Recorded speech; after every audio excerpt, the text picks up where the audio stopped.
তৃণমূলের ভাইজান এসে গিয়েছেন, মানে আমেরিকা, দুবাই, সেখান থেকে ভারতের মাটিতে তিনি ল্যান্ড করেছেন। আমি আগেই বলেছিলাম দেশে ফিরেই হম্বিতম্বি শুরু করে দেবেন ভাইপো বাবু। ঠিক তাই, বিদেশ থেকে ফিরেই তিনি দলের সাংসদদের নিয়ে একটা বৈঠক করেছেন। আসলে এই যে শীতকালীন অধিবেশন হলো, সেই সময় দিল্লিতে তৃণমূলের সাংসদরা যা তা করেছেন, নানা কাণ্ড ঘটিয়েছেন। সেই সব শুনে ভাইপো বাবুর কড়া নিদান, কোনো বেচালপনা চলবে না। কলকাতায় যা খুশি করো, কিন্তু দিল্লিতে কোনো নৈশ পার্টিতে যাওয়া চলবে না। দিল্লির জল খুব খারাপ, তাই জলপান বা এটা সেটা কিচ্ছু করা চলবে না। কেন এমন ফতোয়া দিতে হলো ভাইপো বাবুকে, সেই আলোচনা ভালো লাগলে অবশ্যই সাবস্ক্রাইব করবেন। পিনাক্কি বলছে, ভাইপো বাবুর এত কিছু কথা তিনি বারবার বলেন, কিন্তু কেন দলের সাংসদরা পাত্তা দেন না? কেন কেন পাত্তা দেন না জানতে দেখুন ও শুনুন পিনাক্কি বলছেন। শীতকালীন অধিবেশনে সংসদের ভিতরে অনেক তর্ক বিতর্ক হয়েছে, এটা হওয়াটাই গণতন্ত্রের পক্ষে ভালো, কিন্তু সংসদের বাইরেও নানা বিতর্ক হয়েছে, আর প্রতিটি বিতর্কের কেন্দ্রে থেকেছেন তৃণমূলের সাংসদরা। কখনো বিরোধী সাংসদের বাড়ির বিয়েতে নাচতে চলে গেছেন তৃণমূল সাংসদ, জন্মদিনের অনুষ্ঠানে গিয়ে বেচাল কাজকর্ম কথাবার্তা বলে ফেলেছেন দলের এক প্রবীণ সাংসদ। আবার সবচেয়ে বড় অপরাধ, সংসদের ভেতরে বসে নিষিদ্ধ নেশা করেছেন বাংলার এক তৃণমূল সাংসদ। তাই দলের সাংসদদের ব্যক্তিগত আচার আচরণ, জীবনযাপন কেমন হবে সেটা ঠিক করে দিয়েছেন দলের সেকেন্ড ইন কমান্ড ভাইপো বাবু। কিন্তু যিনি নিজেই অধিবেশনে একদিনও গেলেন না, তিনি যদি এত কিছু বলেন, বাকিরা কেন শুনবেন বলুন তো? এটা না, এটা আমার প্রশ্ন না, এটা তৃণমূলের সাংসদরাই এইসব প্রশ্ন করেন। তবে তৃণমূলের সাংসদরা এবার যা যা কাণ্ড ঘটিয়েছেন আমি সব এক এক করে ফাঁস করব। সেই সঙ্গে যিনি এত হম্বিতম্বি করেছেন, মাতব্বরি করেছেন, তার এক সরকারি রিপোর্ট কার্ড আজ প্রকাশ করব, যা দেখলে বুঝবেন সাংসদ হিসাবে অভিষেক বন্দ্যোপাধ্যায় ঠিক কেমন, তিনি যোগ্য না অযোগ্য সে বিচারের দায়িত্ব আপনাদের। পিসিমণি মানে তৃণমূল নেত্রী, তার ভাইপোকে তুলে ধরাই তার কাজ। দলের নেতা করেছেন লোকসভায় সিনিয়রদের বাদ দিয়ে, কিন্তু নেতা কাকে বলে, মানে লিডারশিপ, তিনি সঠিক নেতা যিনি বাকিদের সঙ্গে একসঙ্গে চলেন, যিনি সবার আগে আগে চলেন, সবাইকে নিয়ে চলেন। এটা আমাদের কাজের ক্ষেত্র থেকে সংসদ সর্বত্র এক। তাই আমি মনে করি অভিষেক বাবু না আসলে তৃণমূলের দলের নেতা নন, লোকসভায় তিনি তৃণমূলের মোড়ল। কারণ মোড়লরা কখনো সবার সঙ্গে থাকেন না, খালি মাতব্বরি করেন, হুকুম করেন, ফতোয়া দেন। আর মোড়লদের সেসব কথাবার্তা সবাই শুনতেও চায় না। এই যে কল্যাণ বন্দ্যোপাধ্যায়, প্রবীণ সাংসদ সৌগত রায়, সুদীপ বন্দ্যোপাধ্যায়, যারা ভাইপো বাবুকে হাফ প্যান্ট বয়স থেকে দেখছেন, তারা কেন ভাইপো বাবুর জ্ঞান শুনবেন বলুন তো? আমি দায়িত্ব নিয়ে বলছি, সামনাসামনি হোক বা ভার্চুয়াল, বেশিরভাগ বৈঠকে কল্যাণ, সৌগত, সুদীপরা নানা অজুহাতে অনুপস্থিত থাকেন। দিদি না থাকলে শুধু ভাইপোর বৈঠকে এরা থাকতেই চান না। কারণ কি, এটা তো সত্য যে সংসদীয় রীতিনীতি তারা অনেক বেশি জানেন। আর ভাইপো বাবু 3 বার সাংসদ হলেও আসলে সংসদে তিনি 80 যাই মাইনে পাই গোছের। কদিন যান, কোনদিন ভালো প্রশ্ন করা দূরে থাক, অধিকাংশ দিন কামাই করেন। এই যে এবার শীতকালীন অধিবেশনটা চললো, পুরোটা কামাই। একাধ দিন না, বিদেশে ছিলেন, এসেছেন, কিন্তু সংসদে যাননি যে কটা দিন বাকি ছিল। এবার বলি কি কি নোংরামো তৃণমূল সাংসদরা শীতকালীন অধিবেশনের সময় করেছেন বলে তৃণমূলেরই অভিযোগ। তবে তার আগে একটা কথা, আপনাদের জন্য আমি যে প্রতিবেদন বানাই তাতে অনেক সময় এবং পরিশ্রম দিতে হয়। যদি আপনারা ভালোবেসে আমাকে সুপার থ্যাঙ্কসের মাধ্যমে টাকা পাঠান তাহলে আরো ভালো ভালো ভিডিও বানানোর উৎসাহ পাবো আমি। দেখবেন ভিডিওর নিচে যেখানে সাবস্ক্রাইবার বাটন থাকে তার পাশেই থ্যাঙ্কস বাটন আছে।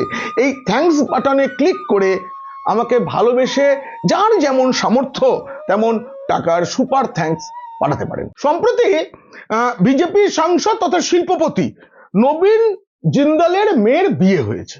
সেই বিয়েতে নাচতে চলে যান, বুঝুন বিজেপি সাংসদের মেয়ের বিয়েতে নাচতে চলে গেছেন কৃষ্ণনগরের সুরূপা সাংসদ, যিনি ঘুষের বিনিময়ে সংসদে প্রশ্ন করেছেন এই অভিযোগে অভিযুক্ত, যার বিরুদ্ধে সিবিআই চার্জশিট তৈরি করছে। তিনি চলে গেলেন নবীন জিন্দালের মেয়ের বিয়েতে নাচতে। শুধু নাচা নয়, তার আগে নাচের রিহার্সালেও গেছেন। সেসব ছবি তো ছড়িয়ে পড়েছিল। কাদের সঙ্গে নেচেছে জানেন? তিনি নেচেছেন বিজেপি সাংসদ অভিনেত্রী কঙ্গনা রানাউত এবং এনসিপি সাংসদ সুপ্রিয়া শুলের সঙ্গে। সুপ্রিয়া শুলে তবু ঠিক আছে, কঙ্গনা রানাউতের সঙ্গে দিদিমণির ঘরের সাংসদ, ঘরের মেয়ে নাচবেন? ভাইপো না মহুয়ার এইসব আচরণকে ভালো চোখে দেখছেন না, খুবই বিরক্ত। তার কানে, তিনি তো বিদেশে ছিলেন, এগুলো তুলে দিয়েছেন কে? অন্য মহিলা সাংসদেরা।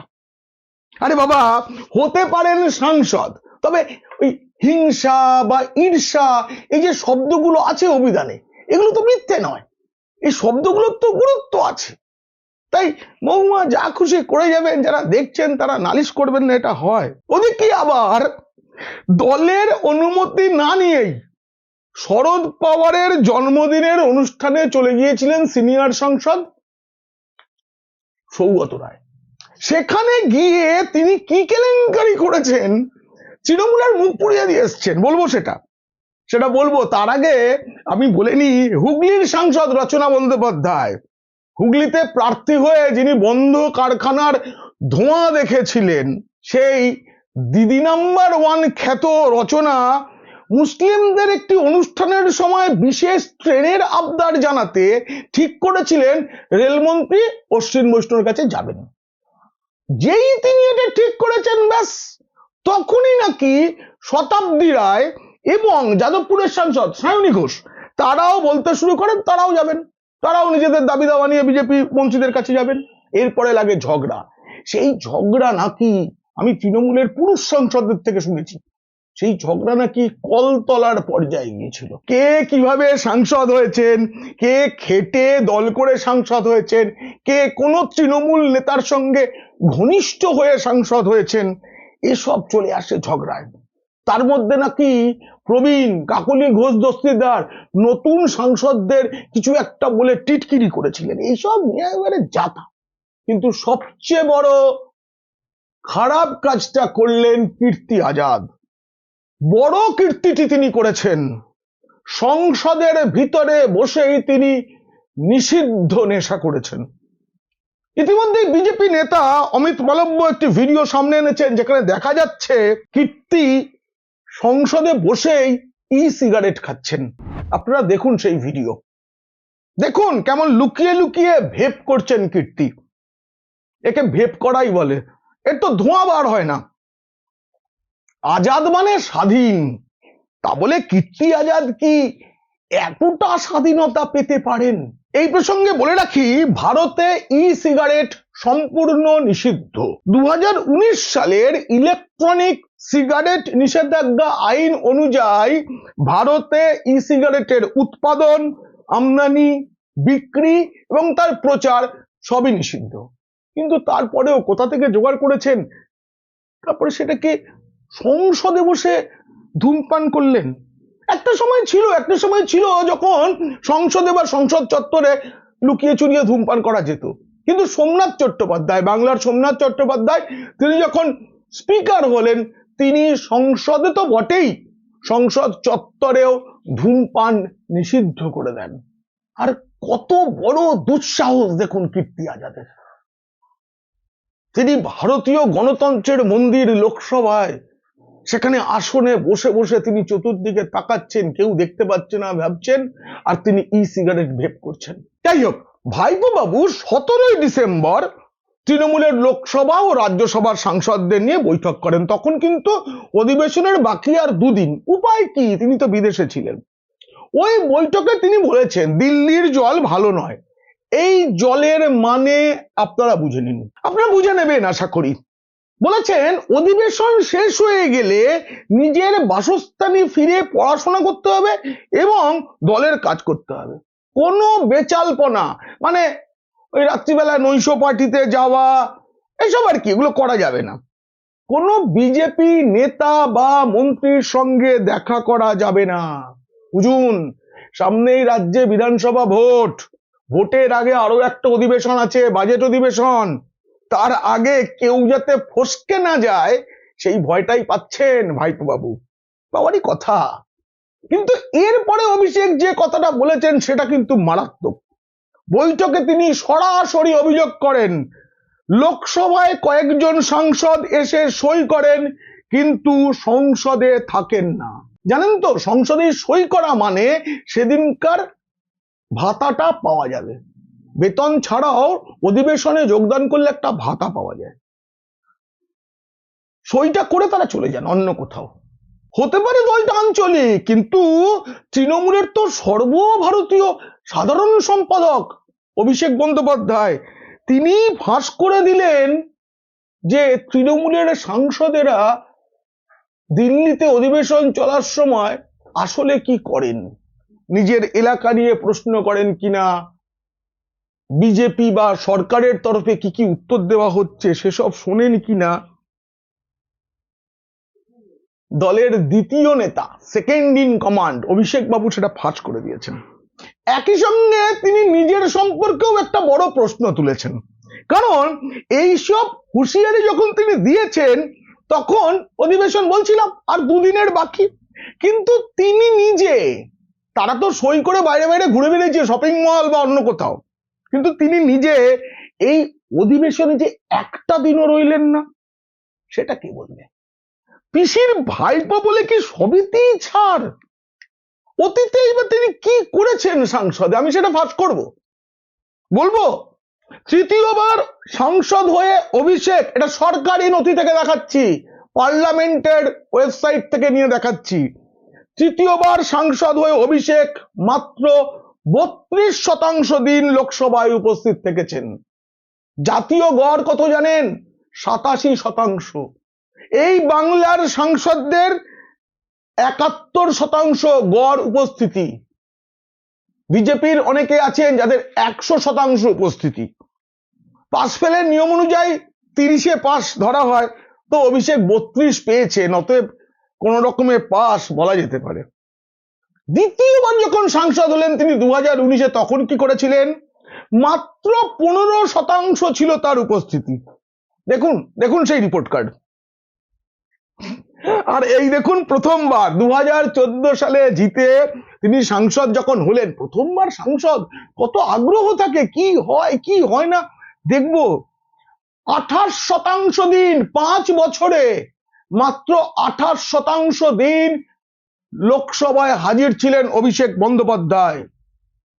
দেখুন, আচ্ছা ডায়মন্ড হারবারের মানুষ তাকে যে লোকসভায় পাঠিয়েছেন, তারা তো এটাই ভেবে পাঠিয়েছেন যে তাদের চাওয়া পাওয়া এসব নিয়েই তো কথা বলবেন, তিনি বারংবার বিদেশ চলে যাবেন, সংসদে অধিবেশন চলার সময় তিনি কামাই করবেন। এটা তো ডায়মন্ড হারবারের মানুষ চাননি। বারংবার বিদেশে যাওয়ার জন্য তাকে তো পাঠানো হয়নি। তৃণমূলের অন্দরে একটা আলোচনা হয় জানেন, হতে পারেন তিনি পদবীর দৌলতে দলের দ্বিতীয়, কিন্তু আসলে তিনি পার্ট টাইম রাজনীতিক। যেমনটি রাহুল গান্ধী, তেজস্বী যাদব, আপনাদের বলে দিই বিহারে এরকম ফল, তারপরে একজন জার্মানি, একজন লন্ডনে চলে গিয়েছেন, আর একজন তো আমেরিকা দুবাই হয়ে ফিরলেন। এবার বলি সৌগত রায়ের কাণ্ড। আমাদের মুখ্যমন্ত্রী বারংবার তাজপুরে গভীর সমুদ্র বন্দর বানানোর কথা বলেন, খুব তাড়াতাড়ি কাজ শুরু হয়ে যাবে, গত 5-6 বছর ধরে শুনছি, কিন্তু কখনো বলেন না সেই বরাতটা তিনি আদানি গোষ্ঠীকে দিয়েছেন। কেন বলেন না? কারণ ভাইপো বাবু এবং বিশেষ করে মহুয়া দেবী তারা তো আদানির নাম শুনলেই তেলে বেগুনে খেপে ওঠেন, তাদের গা জ্বলে যায়। কিন্তু শরদ পাওয়ারের জন্মদিনের ভোজে সৌগতর সঙ্গে যখন গৌতম আদানির দেখা হয় তখন তাজপুর বন্দরের কথা ওঠে। আর তখন গৌতম আদানি সৌগত রায়কে কি বলেছেন? বলেছেন বাংলায় বন্দর নির্মাণের বিষয়টা সুবিধাজনক নয়, ইতিবাচক নয় বাংলার পরিস্থিতি, এটা বলেছেন। আর সৌগত ওই ভোজ খেয়ে বেরিয়েই সংবাদ মাধ্যমের কাছে সবকিছু উগড়ে দিয়েছেন, খবর প্রকাশিত হয়েছে। ভাবুন তো, ভাবুন দিদির কেমন মুখ পুড়ল, ভাবুন তাজপুরে সমুদ্র বন্দর আদৌ হচ্ছে না, দ্বিতীয়বার টেন্ডার কল করেছে রাজ্য সরকার, এখনো কোনো আবেদন জমা পড়েনি। এ নিয়ে আমি আপনাদের কাছে একদিন আসবো, বিস্তারিত প্রতিবেদন করব কিভাবে ঠকানো হচ্ছে আমাদের। সব মিলিয়ে কিন্তু একটা ব্যাপার স্পষ্ট, যে দিদির ঘোষিত মানে পিসির ঘোষিত লোকসভা নেতা হলেও সাংসদদের নিয়ন্ত্রণের বিষয়ে একেবারে ফেল ভাইপো বাবু, ডাহা ফেল।